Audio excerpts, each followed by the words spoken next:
예, 오늘 이 시간에는요, 달도 벌써 이제 마지막 달, 12월 달에 들어왔는데, 저희가 보는 이 호세아 말씀도 이번 주로 이제 마지막을 향하게 됩니다. 그 조상의 그 후손, 그 이런 제목으로 함께 오늘 하나님 말씀 듣도록 하겠습니다. 올림픽 때마다요, 저희가 금메달을 놓치지 않는 종목이 있습니다. 이번에도 파리 올림픽 때 보셨을지 모르겠습니다만은, 바로 양궁이에요. 88 서울 올림픽 때부터 이 단체전이 생겼다고 하는데, 그 이후부터 여자 단체전은 우리나라가 계속 이렇게 한 번도 놓치지 않고 금메달을 따냈다고 합니다.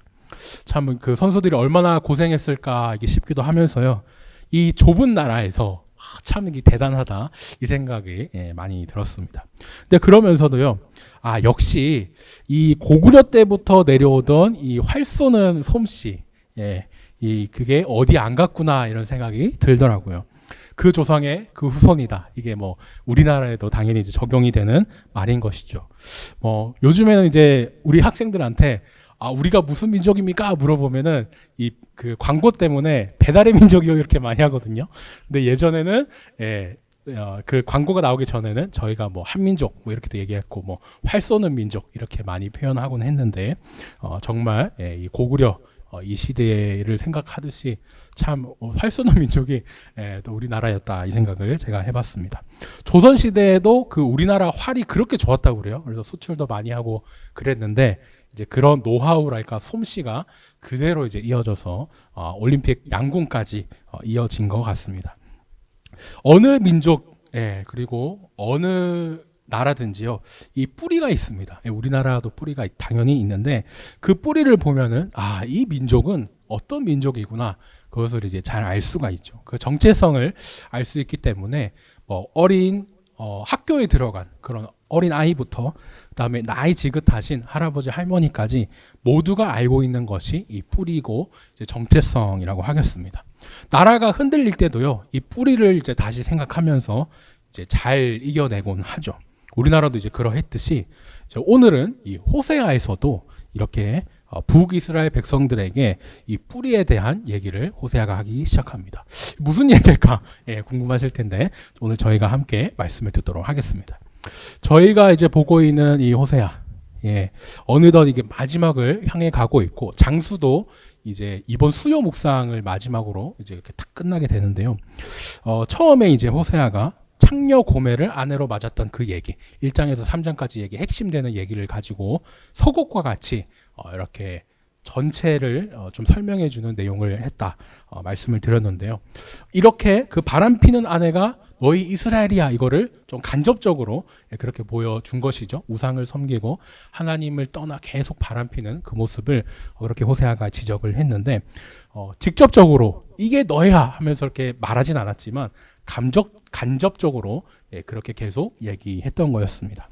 바람핀 그 아내가 우리 이스라엘이니까 다시 하나님께 우리가 정신 차리고 돌아갑시다. 그 얘기를 하면서, 하나님은 사랑으로 계속 기다려 주시니까 우리가 일단 돌아가면 용서해 주시고 기쁘게 맞아 주실 겁니다. 맞아 주실 것입니다. 그 얘기를 했고, 그게 전체 이제 선지자 또 그 선지서에 적용이 되는 큰 흐름, 그것도 저희가 이해를 했었습니다. 그리고 나서 이제 본문을 계속 보시면요, 또 다른 비유가 나와요. 뭐냐면 집 나간 아들을 기다리는 아버지. 저희가 탕자 비유하면은 이제 신약만 생각하기 쉬운데, 그것도 원조라고 하는 표현은 그렇지만 제일 처음 또 그 시작이 이 호세아구나. 이 호세아에서부터 참 많은 것이 시작이 됐구나. 그것을 저희가 또 발견하실 수 있었을 겁니다. 이렇게 이제 남편, 아내, 그리고 또 부모, 자녀, 이 비유를 통해서 계속 이렇게 호세아가 간접적으로 얘기를 했는데요. 이제 끝을 향해 갈수록 호세아가 마음이 급해져요. 계속 말하고 계속 말하는데 이스라엘 백성들은 여전히 정신을 못 차리고 여전히 하나님을 떠나 있습니다. 이 듣는 사람도 지치지만 이 말하는 사람도 많이 지치거든요. 그래서 이제는 아까 전에는 이제 남편, 아내, 아니면은 또 부모, 자녀, 이 간접적으로 말했던 방식을 거쳐나서 이제는 이제 직접적으로, 야 이스라엘, 너 말이야, 너 지금 너 얘기하라는 거라니까, 이런 식으로 이제 이름을 이제 부르는 이야기로 시작을 합니다. 예, 그게 이제 오늘 저희가 살펴볼 이스라엘의 이제 뿌리이자 정체성인 야곱에 관한 이야기입니다. 저희가 찬송가에서도 이제 야곱 이 내용이 나왔는데요.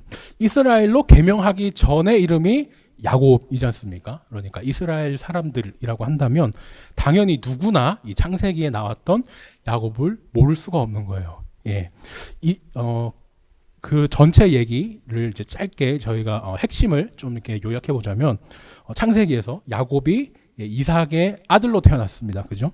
예, 쌍둥이 형인 에서가 있었는데 이제 태어나기 전부터 이 형 에서와 야곱이 뱃속에서 막 이제 서로 싸워요. 예, 야곱이라는 이름 자체가 저희가 창세기 보면 알 수 있지만은 뒷 발꿈치를 잡은 사람이라는 이제 뜻이 있거든요. 이 발꿈치를 잡았다. 이거는 유대 속담으로 속였다라는 뜻이 있습니다. 그러니까 야곱은 이름이 어떻게 이렇게 지을까 싶은데 어쨌든 속이는 자, 사기꾼, 반칙한 사람 뭐 이런 식으로 표현을 할 수 있겠습니다. 아니, 어떻게 하다가 이 이름이 이렇게 됐느냐 생각이 드는데 당시에는 이제 족장 사회입니다. 예, 그래서 이 족장은 마치 그 마을을 거의 뭐 왕과 다름없이 이제 다스리는 그런 권력을 가졌는데요. 지금 이제 엄마 뱃속에 있는 두 쌍둥이 중에 먼저 태어나는 사람이 이제 그 족장이 되는 거예요. 그 아버지를 물려받아서 족장이 될 겁니다. 누가 먼저 이제 어머니의 태에서 나오느냐 그것 따라 형 아우가 결정이 될 것이고 그 몇 분 차이가 엄청난 권력을 가지느냐 못 가지게 되느냐 그 차이를 낳을 텐데 야곱은 이제 원래라면 동생입니다. 그런데 그 동생으로 태어날 순서였지만 이제 형의 발꿈치를 딱 잡는 거예요. 그러니까 내가 먼저 태어날 테니까 너 나와 하면서 이렇게 딱 발꿈치를 잡은 거죠. 상상이 될지 모르겠습니다. 내가 족장 될 거야 하면서 형의 발꿈치를 네가 먼저 나가지 마 하고 이렇게 잡은 것이죠. 마치 이제 달리기를 할 때 앞사람의 발을 잡는다든지 뭐 손을 잡는다든지 이런 식으로 이제 반칙을 한 것인데요. 그 말 그대로 이제 속이는 자가 된 것이고 속이는 자라는 이름답게 야곱은 평생을 좀 이렇게 자신의 이익을 위해 속이는 그런 삶을 좀 많이 살게 됩니다. 근데 그렇게 자기가 정말 장자로 태어나고 싶어서 형으로 태어나고 싶어서 그 형의 발목을 그 발 뒤꿈치를 잡았지만 그래도 자기 마음대로 안 됩니다. 결국엔 하나님이 그 정하신 순서대로 동생으로 이제 태어나게 되지요. 아마 어린 시절 내내 갈등이 있었을 것 같아요. 네가 몇 분 먼저 태어났다고 형이야. 네가 몇 분 태어났다고 이 권력을 다 가져. 그런 식으로 욕심이 많았을 텐데 그 욕심 그대로 저희가 성경엔 팥죽이라고 되어 있는데 그 빨간 렌틸콩 스프를 가지고 이제 장자권을 속여서 빼앗는 그런 모습으로도 저희가 이제 많이 익숙하죠. 어쨌든 이렇게 이제 속이는 자, 그다음에 사기꾼과 같은 이 사람이 야곱인데 이 야곱의 후손이 지금 오늘 말씀을 듣는 북이스라엘인 거예요. 예. 이제 에브라임은 북이스라엘에서 이제 제일 큰 지파로 북이스라엘의 별명이기도 하다. 제가 그 말씀을 드렸습니다. 이 북이스라엘이 이제 얼마나 이제 죄를 짓고 있는지 속임수가 가득한지 얘기를 하기를 이제 하나님을 애워쌌다. 이렇게 표현할 정도로 지금 거짓과 속임수가 가득한 것을 얘기를 하고 있어요. 그러면은 북이스라엘 말고 남유다는 뭐 좀 괜찮냐? 남유다도 똑같이 북이스라엘과 똑같은 야곱의 후손인데 그 피가 어디 안 갑니다. 하나님께 죄를 지어가지고 정결함이 없는 정함이 없는 이 점도 이 두 후손 모두 똑같이 하나님께 죄를 짓는 모습을 보여주고 있어요. 북이스라엘은요 이제 하나님을 떠났습니다. 그렇기 때문에 이제 심판을 받아야 되는데요. 하나님은 여전히 계속 그래도 지금이라도 돌아와라 그렇게 말씀하시지만 북이스라엘은 그 필요성을 못 느낍니다. 왜냐 지금까지 내가 하나님 떠나서 잘 먹고 잘 살았는데 내가 왜요? 이러면서 계속 무시를 하고 있는 것이죠. 그런데 또 막상 이제 나라는 계속 망해 가니까요. 그 심판을 한번 피해 보려고 여러 가지 하나님 밖에서 방편을 샀습니다. 뭐냐? 아수르나 애굽 같은 이제 여러 나라랑 조약을 맺어 가지고 여기 붙었다가 저기 붙었다가 그런 식으로 이제 하고 있는 것이죠. 그 말씀을 보고 오늘 이제 하나님께서 더 이렇게 말씀을 하시는 건데요. 1절로 이제 넘어와서 에브라임은 지금 바람을 먹으면서 동풍을 따라가고 있다. 이렇게 이제 말씀을 하세요. 바람은 그죠? 뭐 눈에 보이지도 않거니와 뭐 먹어도 뭐 배가 부르지도 않습니다. 근데 바람을 먹는데요. 얼마나 지금 그죠? 이게 아무 뭐 쓸모없는 그런 짓을 하고 있느냐. 그 얘기를 좀 말하고 있고요. 그다음에 동풍은 동쪽에서 불어오는 이제 방향인데 그 이스라엘 배경을 봤을 때 사막에서 불어오는 그런 뜨거운 바람입니다. 답답한 실내에서 그 히터 바람 막 계속 맞아본 적 있으시죠? 막 머리 어지럽고 토할 것 같고 막 그런 생각, 그런 느낌이 막 저도 이제 떠오르는데요. 이 바람은 당연히 몇 배는 더 심한 그런 바람입니다. 한번 이제 휩쓸었다고 하면은 그 뭐 꽃은 물론이고 그 농작물까지 수분을 딱 뺏어가지고 바짝 말라버리는 그런 무서운 바람이기도 했는데요. 뭐 죽음의 바람 이렇게라도 얘기를 할 수 있겠죠. 이런 바람은 피하는 게 정상입니다. 그런데 북이스라엘은 오히려 이런 바람을 따라가고 있다고 얘기를 해요. 흔히 저희가 이제 극단적인 선택 이런 거를 얘기를 할 때 한강다리 간다 뭐 이런 얘기를 하기도 하는데 그런 표현과 같은 맥락에서 동풍을 따라간다. 이렇게 얘기를 하고 있습니다. 하나님의 심판을 피하려고요. 막 여기 붙었다가 저기 붙었다가 하는데 오히려 그게 자신의 표현을 세게 하자면 그 자살길이죠. 그냥 오히려 더 스스로를 죽음으로 내몰고 있는 그런 상황이라고 하겠습니다. 실제로 이제 이 예언은 이루어져 가지고요. 아수르를 따르는 그러니까 아수르를 형님 나라로 모시다가 또 뒤에서는 또 애굽을 또 이렇게 조약을 맺어서 또 형님 나라로 이렇게 모시는데 그거를 또 바보같이 아수르한테 걸려요. 그래서 아수르에게 너 배신했지 하면서 보복을 당하고 그렇게 아수르에게 이제 북이스라엘이 멸망하게 되는데 그 역사가 그대로 여기 이렇게 또 성경에 담겨 있습니다. 하나님이 아니라 다른 방법을 써서 아니면 내가 뭔가 꾀를 써가지고 이렇게 막 저렇게 이제 하려고 했던 것이 제명을 앞당기게 되는 그런 결과를 낳았죠. 더욱이 이 애굽에 관해서는요, 저희가 예레미야나 전에 다른 본문에서도 많이 살펴봤지만 이 애굽에서 노예로 살다가 탈출한 그 역사가 너무나 중요한 역사인데 그런 이 이스라엘 민족이 그 애굽에서 빼내주신 하나님의 뜻을 거슬러 가지고 다시 그 애굽으로 들어간다. 애굽의 편에 들어간다. 이것은 정말 얼마나 지금 하나님을 떠난 상태인가 그것을 말해준다고 하겠습니다. 물론 이렇게 생각할 수도 있죠. 아니 목사님, 이스라엘이 약소국 아닙니까? 너무 이 힘없고 그런 약한 나라가 그렇게라도 좀 살려고 한 거 아닐까요? 생각할지도 모르겠습니다. 먹고 살려면 어쩔 수 없던 거 아닙니까? 생각할 수도 있어요. 그런데 이걸 또 이렇게 생각해 볼 수 있습니다. 만약에 예입니다. 친일파가 나도 친일 먹고 살기 위해 한 거예요. 이런 얘기를 했다고 생각해 보십시오. 이해가 안 되죠? 오히려 납득이 안 됩니다. 아무리 그래도 그건 아니지. 너의 뿌리를 뭐 거스르면서 꺾어버리고 그거는 아니야 라고 이제 저희가 그렇게 친일하는 사람에게도 얘기를 할 텐데 당연히 우리 신앙이나 이런 부분에 있어서 하나님도 똑같이 그렇게 얘기를 할 겁니다. 야, 아무리 그래도 너의 뿌리를 거스르고 나의 명령을 어기면서까지 그렇게 하는 건 아니지. 누구나 이렇게 또 생각할 수 있겠습니다. 그러면서 이제 쭉 이제 말씀을 이제 하기는요. 아수르와 계약을 맺고 기름을 애굽에 보낸다고 합니다. 기름은 옛날 시절에 이제 옛날 시절이라고 하면 좀 그렇죠. 고대 근동 시대에 계약을 맺을 때 서로 주고받는 그런 계약품과 같았습니다. 그러니까 이제 계약을 상징하는 것과 같은데 이게 지금 북이스라엘은 계속 거짓과 폭력 이런 것을 해가면서 아수르와 계약하고 또 애굽과도 계약하고 지금 그런 모습을 보여주죠. 하나님과 우상 간에도 양다리를 걸쳤는데 웃긴 것은 우상 그러니까 하나님이 아닌 다른 이방 나라에 있어서도 아수르와 애굽에서도 양다리를 피는 이게 정말 거짓과 이런 속임을 더하는 이런 모습을 저희가 계속 보게 됩니다. 이 사기꾼 그리고 속이는 자의 피가 어디로 안 가는 것이죠.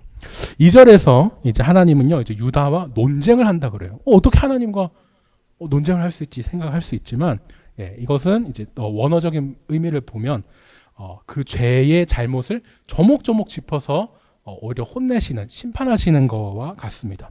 야, 이거 너 잘못했지? 네. 이거 왜 그랬어? 이래서 그랬어요. 이제 얘기 들으면서 하나하나 조목조목 이제 혼내고 심판하시는 것인데, 이것을 지금 이제 유다에도 그렇게 하시겠다 얘기를 하시죠. 지금 북이스라엘 그리고 남유다 모두 이 야곱의 후손으로서 이 자기가 한 행실에 따라서 하나님이 이제 벌을 내리실 겁니다. 이제 계속 이제 야곱 얘기가 이렇게 나오고 있는데요. 이제 말씀을 듣던 백성들은 갑자기 뭐 이렇게 막 뭐 야곱 얘기가 나와 이렇게 생각했을 수도 있습니다. 근데 그거는 또 3절에 가면은 그 의문이 풀리게 돼요. 야곱의 이름 자체가 이제 속이는 자라고 제가 말씀을 드렸죠.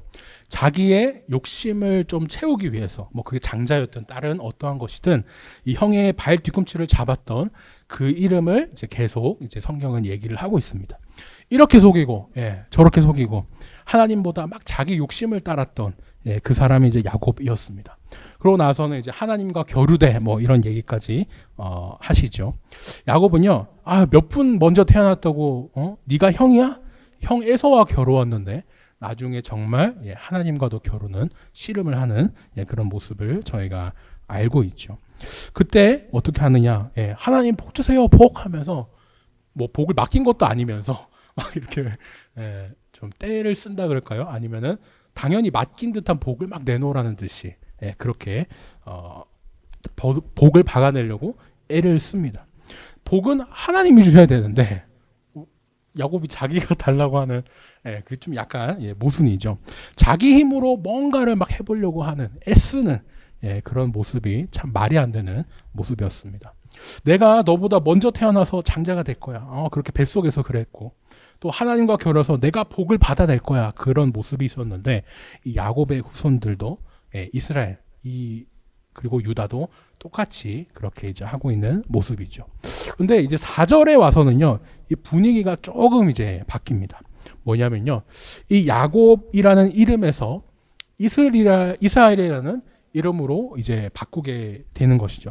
야곱은 그때 당시가 이름이 바뀔 순간이 정말 죽기에 일보 직전의 순간이었습니다. 야곱이 이제 형한테 장자권을 뺏으니까 이제 에서가 혼잣말로 저 아버지만 안 계시면, 창세기에 이제 실제로 그렇게 되어 있습니다. 아버지만 안 계시면 내가 저 자식을 그냥 이렇게 광렬하게 말한 거 있거든요. 근데 그거를 엄마가 듣죠. 그래서 야곱아 너 빨리 도망가야 된다 해가지고 이렇게 하란으로 도망을 가게 합니다. 분명히 이제 야곱이 왜 도망치는지 알고 이제 자신을 도망치는데 여전히 이렇게 야곱이 집을 도망치고 나서도 얘기를 하죠. 다시 만나면 내가 가만 안 둬. 이렇게 얘기를 했기 때문에 정말 계속 어떻게 보면 공포의 대상으로서 내가 죽을 수도 있다는 그런 두려움 속에 계속 지냈는데 그 형이 바로 강 건너편에 있는 거예요. 그 상황에서 하나님과 이제 씨름을 했었습니다. 지금은 이제 날이 어두우니까 괜찮죠. 이게 뭐 고대 사회에 뭐 빛도 없고 뭐 건너오거나 하진 않겠습니다. 근데 이제 새벽에 되고 해가 뜨면은 형이 언제 건너와서 강 건너와가지고 복수를 할지 모르는 거예요. 내가 언제 죽을지도 모릅니다. 그렇게 너무 이제 절체절명의 위험한 순간인데 하나님의 천사가 야곱에게 딱 찾아오죠. 그러면서 이제 함께 이제 씨름을 하게 됩니다. 근데 이 씨름을 하는데 야곱이 좀 자기 생각대로 당연히 안 됩니다. 생각해 보면은 뭐 야곱 인생 전체가 참 자기 생각대로 안 됐었거든요. 장자로 태어나고 싶었는데 일단 쌍둥이 동생으로 둘째로 그렇게 태어났죠. 그리고 장자권을 뭔가 속여서 자기의 꾀로 뭔가 가져온 것 같았는데 정작 그 중요한 집을 떠나서 도망와서 살게 됐습니다. 그렇게 하면서 이제 라헬을 또 한눈에 빠져가지고 결혼하려고 했는데 언니 레아와 또 결혼을 하게 되고 그렇게 뭐 7년 노예와 같이 일을 더했던 그 얘기들도 다 기억하고 계실 겁니다. 이후에도 계속 이렇게 뭐 자신을 부려먹으려는 막 장인에게 막 이제 시달리고 정말 겨우 이제 또 끝내고 고향집으로 돌아가려고 하니 지금 같이 형이 죽이려고 하는 이 무슨 정말 드라마도 이런 드라마가 없는데 이런 생각을 했을 것 같아요. 야, 내 인생 왜 이러냐? 왜 이렇게 참 안 풀리냐? 이렇게 생각했을 겁니다. 근데 그때 이제 천사가 탁 온 거예요. 물론 천사의 모습으로 하나님이 이제 오신 거죠. 그렇게 야곱이 생각하기에는 내가 하나님이 보낸 이 천사와 싸워서 내가 뭔가 복을 한번 이기면 내가 복을 받아낼 수 있을 것 같아 생각을 합니다. 그리고 당연히 제일 지금 야곱이 급한 복은 사는 것이죠. 생명입니다. 나에게 복 주세요. 나 살려주세요 하면서 정말 이제 자신의 목숨이 달려있기 때문에 죽을 둥 살둥 이렇게 이제 씨름을 이제 하게 돼요. 근데 열심히 싸우지만은 씨름 중에 이제 허벅지 관절을 맞고 탈골이 됩니다. 어긋났다 그래요 성경에는. 이제 더 이상 안 되겠어요. 이 싸움도 내가 뭔가 이겨봐가지고 내가 뭔가 힘써가지고 해보려고 했는데 안 됩니다. 그렇게 복을 내가 받아보려고 했는데 내 뜻대로 안 돼요. 그러다가 이제 야곱이 탁 이제 깨닫죠. 그래. 이 내 인생 내 마음대로 못하구나. 복은 내가 받아내는 게 아니고 하나님이 주셔야 되는 거구나. 그걸 깨달으면서 이제 천사를 통해 이제 하나님께 그러죠. 내게 복을 주십시오. 내가 축복 안 주시면은 축복 안 해주시면 나 못 떠납니다. 이렇게 얘기를 했습니다. 당시 그 죽을 위험 앞에서 제발 복 주세요. 이 얘기가 당연히 이제 제발 살려주세요. 그 말과 같았을 텐데 하나님은요 이제 정말 그 간절한 기도하고 다 들으시고 야곱에게 이제 복을 이렇게 딱 주시게 됩니다. 그러면서 속이는 자라는 그 두꺼운 야곱이라는 이제 이름이 바뀌게 되죠. 뭐로 바뀌냐? 하나님과 겨루어 이겼다라는 이름에서 이스라엘로 이렇게 바뀌게 됩니다. 이스라엘 나라 이름이 여기서 이제 맞지요. 근데 하나님과 겨루어서 이겼다라는 그게 정말 또 하나님과 싸워서 이겼다 그 이름으로 그대로 받아주시면은 또 곤란하겠죠. 복 주세요, 복 주세요 하다가 이제 하나님이 복 주셔서 복을 받은 거. 그다음에 살려주세요, 살려주세요 하다가 정말 하나님이 살려주신 것, 그것이 정말 그렇게 야곱이 그토록 바랬던 복인데 그것을 하나님이 주셔서 받았구나라는 그 의미에서 하나님을 이겼다. 하나님과 싸워서 이길 사람은 아무도 없죠. 그렇게 저희가 건강하게 신학적으로 이해하면 좋겠습니다. 이제 야곱의 이름이 이스라엘로 바뀌었어요. 그러면서 이름만 바뀐 게 아니고 인생이 확 바뀝니다. 죽을 뻔하다 살아났고요. 형과 화해도 했지만 하나님을 무엇보다도 이제 제대로 만나면서 이 삶이 확 바뀐 것이죠. 야곱이 이제 하나님을 처음 만났던 곳은요 베델이었습니다. 야곱이 형이 이제 나를 죽이려고 한다라는 것을 듣고 도망가다가 끝까지 가다가 그 잠을 이렇게 돌베개를 누워서 창하게 되는데 그곳이 이제 베델이 된 것이죠. 야곱이 아직 어릴 때 그렇게 집에서 도망가다가 만난 것이 또 베델이었고 거기서 하나님을 만난 거였습니다. 근데 이제 나중에 노년에 가서도요. 이 죽기 전에 이 야곱이 그때는 이름이 이제 이스라엘이지만 편의상 야곱이 이제 그 베델에 다시 한번 갑니다. 옛날 생각이 났겠죠. 그러면서 다시 한번 또 하나님은 이제 야곱을 이스라엘로 이름을 이제 바꿔주시면서 또 복을 주시게 되죠. 이렇게 참 그 하나님을 만난 역사적인 곳이 베델이거든요. 근데 그랬던 베델이 어떻게 돼 있냐? 제가 저번 주 말씀드렸는데 이제 베델이 벳아웬으로 바뀌어 있습니다. 그러니까 실제 지명이 바뀌었다기보다는 벳엘이라는 곳이지만 벳아웰이라고 이제 비하해서 부른 것인데요. 북이스라엘이 그랬잖아요. 초대 왕 때부터 여기저기 이제 베델과 다른 단에 산당을 세워가지고 그 우상을 섬기게 했습니다. 뭐냐? 저기 멀리 남유다 저 예루살렘 가서 예배드릴 필요 없습니다. 그냥 편하게 우리 여기 금송아지 세워놨으니까 여기서 편하게 가까이서 예배드리세요. 이렇게 얘기를 하면서 그 북이스라엘의 죄가 산당에서 드리는 우상 섬기는 죄가 이제 시작이 되는데요. 계속 이렇게 가짜 예배를 이제 드리고 있기 때문에 호세아는 이 베델을 베델이라고 안 불렀습니다. 베델은 하나님의 집이라는 뜻이 있다 보니까 그 우상 섬기는 곳, 나는 하나님의 집으로 부를 수 없다. 그러면서 이제 벳아웬이라고 불러요. 벳아웬은 악의 집이라는 뜻이 있습니다. 발음은 비슷한데 뜻이 이제 반대죠. 그러면서 이제 호세아는 저번 주도 그렇고 계속 이 베델을 베다웬이라고 그렇게 비하하면서 불러 썼습니다. 근데 오랜만에 이 호세아가 이 베델을 베델이라고 불러줘요. 왜냐?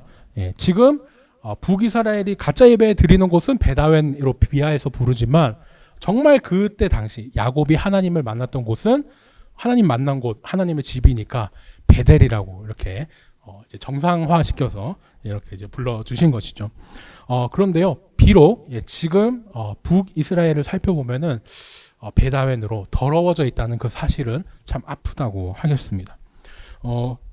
북이스라엘의 베델은요, 베다웬이라고 이제 계속 부르면서 이제 그 상황을 보니까 정말 더러워져 있어요. 자기 입맛에 맞는 그 편한 예배, 가까이서 예배 드리고 우상 그 송아지 섬기고 막 그러면서 악이 가득한 곳이 또 되어 버렸습니다.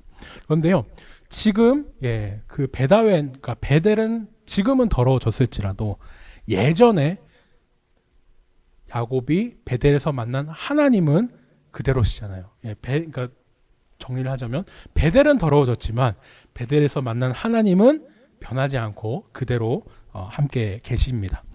야곱이라는 이제 이름이 이제 속이는 자랑 이렇게 돼가지고 하나님 만나기 전에 야곱을 이렇게 기억나게 해요. 정말 그 사기꾼이고 속이는 자고 반칙하고 막 그런 이제 사람을 생각하게 하는데, 바뀐 나중에 이스라엘이라는 이 이름은요, 하나님 만난 후에 이름을 야곱을 생각하게 합니다. 그다음에 이후에도 이제 이스라엘은 계속 하나님을 이제 믿고 따르는데 출애굽할 때 또 이제 여호와라는 이름을 두시죠. 그러면서 이 여호와라는 이름을 또 6장에서 말씀을 하십니다. 야곱과 이스라엘 그리고 여호와 하나님, 이 세 이름을 가지고 계속 이렇게 이제 호세아가 좀 비유도 하고 막 설명도 하고 그렇게 하고 있는데, 그래서 뭐 결론이 뭡니까? 뭘 어떻게 하라는 겁니까? 얘기를 하는 것은요, 그러니까 그런즉 너희는 하나님께 돌아와야 돼. 하나님만 의지해야 돼. 이 얘기를 계속 이제 호세아가 하고 싶었던 것이죠. 그렇게 이제 정리를 합니다. 하지만요, 이 호세아의 마음은 몰라요. 이 백성들이 안 알아줍니다. 그래서 오히려 더 떠나고 이스라엘 백성들은 하나님께 돌아오지를 않아요. 7절에 이제 상인이라는 이제 말이 있는데요, 원어로 크나안이라고 합니다. 가나안이랑 발음이 쓰는 것도 똑같고 읽는 것도 똑같아요. 그래서 저희가 처음 시간에 이 북이스라엘 그 사투리로 되어 있기 때문에 해석에 많은 어려움이 있다고 이제 제가 말씀을 드렸었는데, 이렇게 생각할 수 있는 것이죠. 어떻게 되냐? 이스라엘 백성들이 지금 가나안 사람들과 똑같다는 거예요. 다를 바가 없다.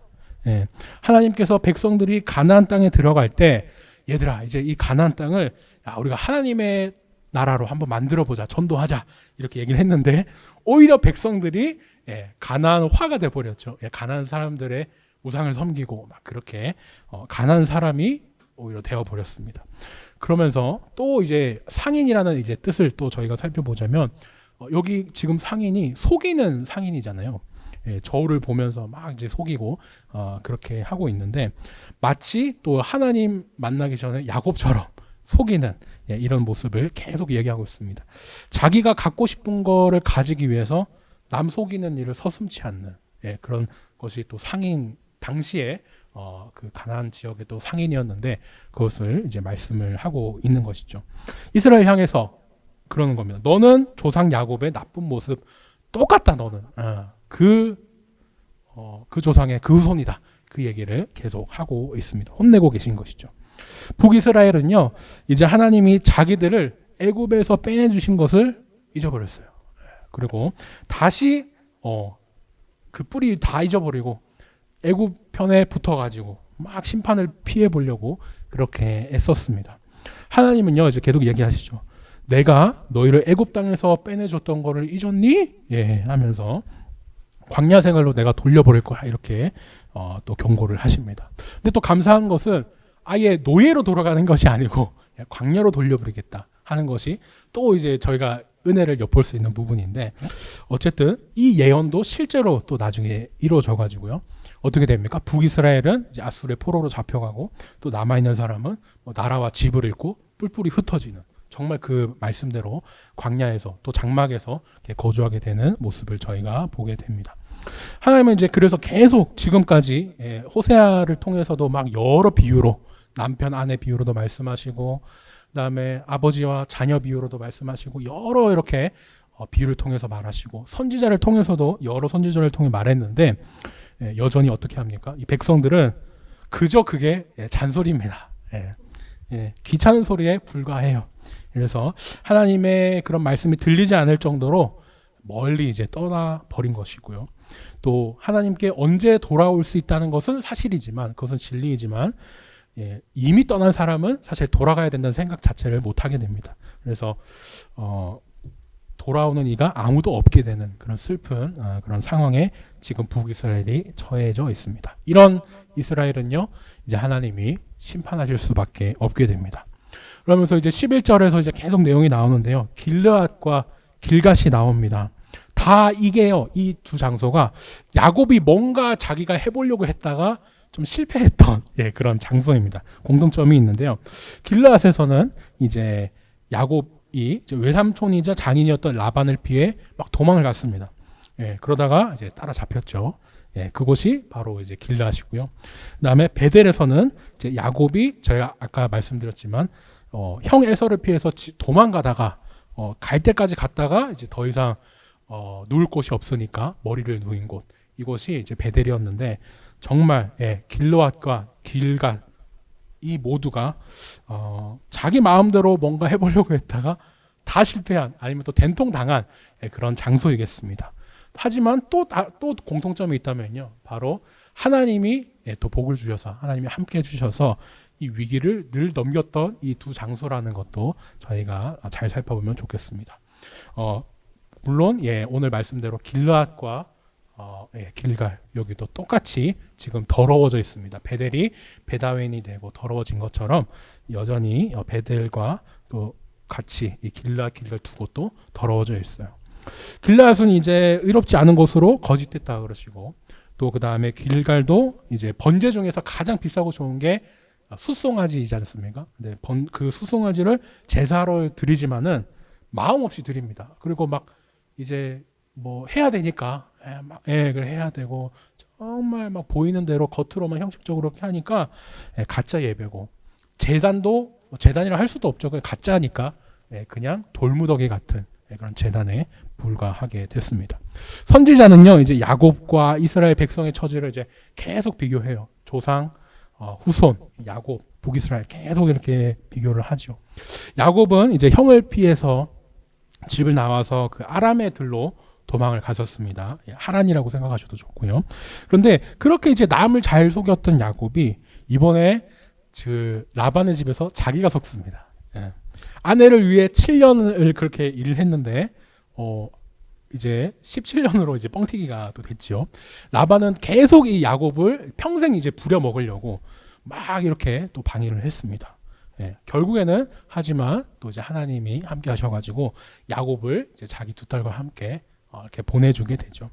그 다음에 이제 이스라엘 백성도 또 비슷합니다. 이스라엘로 이름을 바꾼 이제 야곱이 요셉을 따라서 이제 애굽으로 내려갔지 않습니까? 근데 이제 애굽을 모르는 바로 시대부터 이제 갑자기 이제 또 노예가 돼버려요. 그러면서 이제 출애굽을 시켜주지도 않습니다. 하지만은 또 결국에 또 하나님 함께 하셔서 많은 보화를 가지고 이 애굽을 떠나 가나안 땅으로 들어오게 되죠.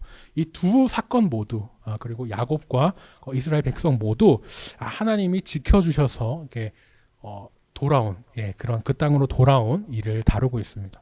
지금 그러면은 북이스라엘도 좀 이런 상황에 적응이 될까 싶은데요. 야곱이 이제 형을 피해 집을 떠나고 또 노년에 기근을 피해서 또 애굽을 이렇게 내려갔던 것처럼 북이스라엘은 지금 하나님의 심판을 피해서 아까 제가 말씀드린 대로 아수르, 애굽 다른 나라를 막 이렇게 의지하고 있습니다. 이런 상황에 이제 북이스라엘이 어떻게 하겠습니까? 북이스라엘은 과연 어떤 길을 걸을까? 야곱처럼 그제서라도 내가 하나님을 만나서 이제 내가 이건 내 인생 내 힘으로 하는 게 아니구나. 내가 뭔가 해가지고 복을 받는 게 아니구나 느끼면서 하나님이 복을 주셔야 되는구나 하면서 하나님만 딱 의지하면 그러면 좋겠지만 그 결과는 저희가 알고 있죠. 심판받아서 결국에 아수르에 멸망하는 그런 모습을 저희가 기억하고 있습니다. 그런데요, 호세아는 끝까지 그 희망을 놓지 않습니다. 제발 돌아와. 그리고 남유다만이라도 돌아와. 너네는 우리처럼 이렇게 망하지 마. 그 마음을 담아서 이제 호세아 14장 저희가 수요 묵상에서도 보겠지만 마지막에서는 이제 이렇게 얘기를 해요. 이렇게 얘기를 하는데 누가 지혜가 있어 이런 일을 깨달으며 쭉 얘기를 하면서 정말 앞부분은 약간 잠언과 전도서 같은데 뒤에는 시편 같이 여호와의 도는 정직하니 의인은 그 길로 다니거니와 그러나 죄인은 그 길에 걸려 넘어지리라. 이렇게 앞에는 전도서 잠언 느낌이고 뒤에는 시편 느낌이 나게 이렇게 또 정리를 합니다. 이 선지서가 어디에 있습니까? 딱 시편하고 잠언하고 전도서 딱 뒤에 있거든요. 그리고 선지서에서는 호세아가 제일 앞에 있는데 이제 정리를 하자면은 시가서, 어렵게 말하면 시가서, 이 시편, 잠언, 전도서 다음에 호세아가 있는데 그 호세아 뒤로 이제 뒤에 이제 뭐 선지서들이 이어지는, 그러니까 그 중간의 역할을 또 호세아가 이 마지막 14장 9절에서 얘기를 하면서 부드럽게 또 이렇게 연결해 주고 있습니다. 정말 우리 성경이 하나님이 쓰신 거 아니고는 이렇게 될 수가 없다. 너무 기가 막힌 이런 모습도 저희가 보는데요. 내용은 이렇습니다. 어떻게 되냐? 의인으로 너희들 의인으로 하나님의 길을 걸을래? 아니면 죄인으로 그 길에 걸려 넘어질래? 이렇게 양자택일 둘 중 하나 골라. 이렇게 얘기를 하고 있습니다. 특히 이제 죄인은 그 길에 걸려 넘어진다 하면은 야곱이 발 뒤꿈치 잡아가지고 넘어뜨린 그런 게 또 생각이 나는데요. 전체적으로 저희가 이 문맥상에서 그 흐름을 보니까 더 잘 이해가 할 수 있죠. 결국에 이 선택은 저희는 이제 결과를 알고 있지만 호세아를 읽는 우리 모두에게 또 어떻게 할래? 이렇게 하나님이 물어보고 계십니다. 말씀을 정리하겠습니다. 오늘 호세아에서는요, 야곱을 막 이렇게 이야기하면서 후손인 이스라엘에게 너희가 지금 이 속이는 야곱과 같다니까 이렇게 계속 경고를 하셨습니다. 야곱은 이제 자신이 갖고 싶은 걸 위해서 막 남을 속이면서까지 그렇게 가졌었죠. 하나님이 아니라 막 자기 힘으로 막 뭔가 하려고 하고 복 받아내려고 하고 그러다가 큰 코도 많이 다쳤습니다. 지금 이제 북이스라엘이 이제 그런 형편에 있는데요. 하나님을 떠나서 이제 그 벌로 심판을 받게 됐으면 우리가 지금이라도 잘못했습니다. 벌 달게 받겠습니다. 그렇게 가야 되는 것이 정상이지만 오히려 막 그 심판 앞에서 하나님께 돌아가는 게 아니고 아수르와 애굽 같은 다른 외국의 힘을 막 의지하면서 그렇게 돌고 있습니다. 호세아가 창녀와 그렇게 결혼하면서 하나님의 심정을 막 계속 보여주고 또 여러 선지자들이 여러 비유로 이렇게 얘기를 해도요, 이스라엘이 안 들어옵니다. 그럼 이제 정말 심판밖에 없지요. 호세아는 이제 마지막으로요, 백성들이 하나님께 돌아오길 너무 바래요. 제발 돌아와. 그러면서 의인의 길을 거둘래? 악인처럼 걸려 넘어질래? 이렇게 질문을 했었습니다. 목사님, 그냥 돌아오라 명령하면 될 것을 왜 이렇게 소심하게 얘기했대요? 생각하실 수도 있겠지만요. 호세아는 이미 알게 됐습니까? 그 창녀 출신의 자기 아내를 그렇게 돌아오라고 해도 안 돌아오는 거 알고 있기 때문에 이 사람들을, 그리고 하나님의 말씀대로 살지 않는 사람들을 어떻게 대해야 할지 너무 잘 알고 있었어요. 그 사람들은요, 하나님의 말씀대로 살지 않는 사람들은 말씀을 몰라서 그렇게 못 사는 게 아닙니다. 어떻게 살아야 될지 몰라서 못 사는 게 아니고요. 오히려 너무 잘 알기 때문에 그렇게 못 살아요. 뭐냐? 말씀대로 만약에 산다? 그러면은 이제 내가 내 마음대로 못 살거든요. 예전과 같이 못 삽니다. 그리고 새로 바뀌어서 지금과 같이 편하게 못 살게 되거든요. 그러면서 그 말씀을 정말 살지 않는 사람들은 그렇게 안 삽니다. 마음이 완악해서 알면서도 돌아오지 않는 것이 우리 사람의 이제 본성이고, 또 그런 것을 이 창녀 출신인 아내를 통해서 호세아가 너무 잘 알고 있었기 때문에 이제 이렇게 얘기를 한 것이죠. 사람의 본성을 잘 알고 있는 호세아는요, 그래서 계속 야곱 얘기를 한 겁니다. 야곱은 이름부터 속이는 자였고 또 자기 힘으로 뭔가를 하려고 했던 욕심냈던 그런 사람이었잖아요. 근데 그런 야곱이 자기 힘이 아니라 하나님을 만나면서 변합니다. 예전에는 막 내가 뭐 내 뜻대로 하려고 하고 막 내 인생 참 안 풀린다 그러면서 생각을 했었어요. 하지만은 내가 하는 게 아니구나. 내 뜻대로 막 하는 게 아니고 하나님이 해주시는 거구나. 그걸 딱 깨닫고 나니까 이스라엘이라는 이제 새 이름과 함께 이제 변화된 삶을 살게 되는 것이죠. 자신의 힘이 아니었습니다. 호세아의 시대에요. 북이스라엘은 이제 자기 꾀로 다른 나라를 의지해서 이겨내기보다 처음부터 하나님을 의지했으면 참 좋았을 것 같아요. 하지만 결국에 아수르에 이제 망하게 되고 말지요. 지금 우리는요 이렇게 망한 결과를 알고 있기 때문에 이 모습을 반대로 그러니까 북이스라엘과 같은 길을 안 걸을 수 있습니다. 하나님께서 야곱에게 그 천사로 찾아오셨다면은 이제 우리에게는 더 좋게 찾아오셨잖아요. 예수님으로 사람이 되어서 우리에게 찾아오셨습니다. 야곱에게 당장 그 죽음을 앞에 두고 살려주세요, 복을 주세요 했었을 때 그 새 인생을 살게 해주셨던 것처럼 그렇게 우리는 예수님 덕분에 또 새 생명을 얻어서 새 삶을 또 살고 있죠. 이 삶도 당연히 내가 사는 게 아니었습니다. 계속 바람 피고 그렇게 남편 떠났던 호세의 아내가 느꼈죠. 어떻게 내가 이런 사랑을 내가 받을 수 있지? 나 같은 사람이 이런 사랑을 받아도 되나? 나에게 이런 큰 사랑을 준 그 남편에게 내가 무엇을 할 수 있을까? 어떻게 보답해야 될까? 아마 그 자연스러운 자발적인 은혜에서 나오는 또 마음이 있었습니다. 그 하나님 주시는 은혜로 저희가 살고 또 새 삶을 이렇게 살아가는 것이죠. 바라기는요, 나의 힘이 아니라 욕심이 아니라 하나님 의지하면서 매번 그렇게 하나님께 돌아가는 저와 우리 귀한 성도님 되시기를 예수님의 이름으로 축원합니다. 기도하겠습니다.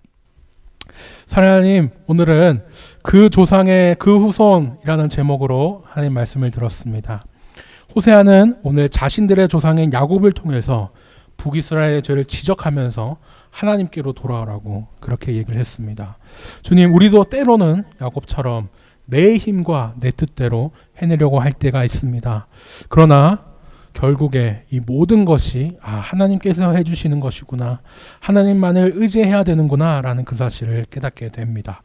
오늘 북이스라엘이 결국 이 진리를 깨닫지 못하고 아수르에 망해버렸지만 우리는 이런 실수를 똑같이 밟지 않기 원합니다.